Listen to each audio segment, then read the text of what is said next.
So things just get better and better with Harris. I think, just based off of all the economic policies that she has proposed so far, and she's not even done yet, but based off everything she's just said so far, she's already so much worse than Biden. Biden was the worst president in modern history, next to George W. Bush. I mean, George W. Bush, with the Iraq War and all that shit that he did, was honestly probably worse than anything that happened under Joe Biden, because at least Joe Biden didn't have, I mean, he did the whole fuck up in Afghanistan, but, he wasn't responsible for as many just mass civilian casualties and American soldiers being needlessly killed. So, okay, I'm going to take that back. George W. Bush is the worst president in modern political history, but Joe Biden is the second worst, and it's not even close. Just based on the economy alone, Joe Biden is the worst. And Harris looks to be even worse than Joe Biden with a lot of the shit that she's been proposing. And like the newest thing is a 25% tax on unrealized gains. I know a lot of people will be like, who cares about the fucking stock market? That's just the shit that rich people have. Like, bro, there are a lot of regular, everyday people that invest in the stock market and invest in crypto. I'm one of them. I work a job that pays, like, I don't know, after taxes, I make like maybe 35 if I'm lucky. So I'm certainly not fucking raking it in, but I have a decent amount of money invested in, in the stock market, and I have a lot invested in crypto. This shit would just fucking kill me. This alone would fucking kill me. Never mind everything else she's proposing. Like all the stuff, even the stuff that sounds great on paper, like the price caps and all this other shit. It's going to have a lot of consequences. It's going to cause a lot more harm than good, pretty much. It's like, I don't really understand. If you're doing well economically, I can see why you're for Harris, because it won't make a difference to you. But if you're struggling, like I said in previous videos, like objectively speaking, things were much better economically under Donald Trump. And I know there's some, Democrat shills that are going to comment, that are going to say, well, actually, the president doesn't have that much to do with the economy. Actually, everything bad about the economy is stuff that Trump did 4 years ago, and now it's finally catching up.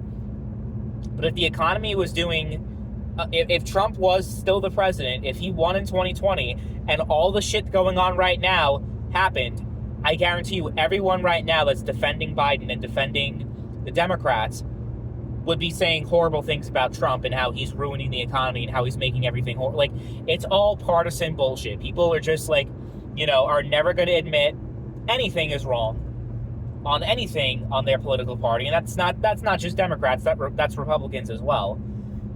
They were willing to go after Joe Biden and talk about how he was too old and decrepit to be president, but it's okay for him to still be president now that they got him to drop out and the pressure campaign worked and they got their person, they got Harris.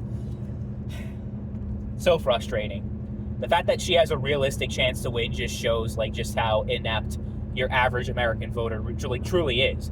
Like, if you're living paycheck to paycheck, if you're struggling, if you're doing worse now than you were 4 years ago, COVID notwithstanding, and you're still voting for her, like I said this in previous videos, but if you are like, if within the next 4 years you're crying about not being able to make your payments, not being able to afford anything, you reap what you sow. Like, I at that point, I just lose empathy for people. If you voted for Kamala Harris and you're struggling financially and she wins, if she becomes the president, then you get what you get. It's like, Trump is the obvious choice. I'm sorry, but he is. I know he's crass and he says a lot of like just weird and fucked up things a lot, and the mean tweets, and I get he's a tough pill to swallow for many people, but like, goddamn, like I just want more money in my pocket. That's really all I fucking care about. And even the stuff where people say he's a racist, he's a sexist, and he's this and this and that, no one can name a single policy that he's actually implemented or proposed that actually is racist or sexist. And I don't want to hear about abortion, because that being pro-life has zero to do with sexism or being anti-woman. Those two things are mutually exclusive, actually. But yeah, if you want more of my opinion on that, on abortion, go look at my older videos. There's a lot of stuff there that most of you are probably not going to like, but it is what it is. This election is the scariest. It's the most important election. I know people say that every 4 years, but this one really feels like the stakes are high because we just kept bleeding and bleeding and bleeding over the past 4 years, and it looks like the bleeding is not going to stop. And we're just going to go on an even more downward spiral. Like, all the credible economic, like, people who are like all the economists are saying, like, we're pretty much geared towards a recession. A recession's not officially going to be declared until it's like 3 straight quarters of downtrend. But we're going to get there, but it's not going to happen until way after the election. So people are going to be like, oh, well, because we're not officially in a recession. No, everything's fine, and I can vote for Democrats again. I can vote for Harris, and it'll be okay. This country is so fucked. It's not even funny. It really is. I don't even know. I'm just hoping that that things work out, because if Trump doesn't win, we are 100% fucked.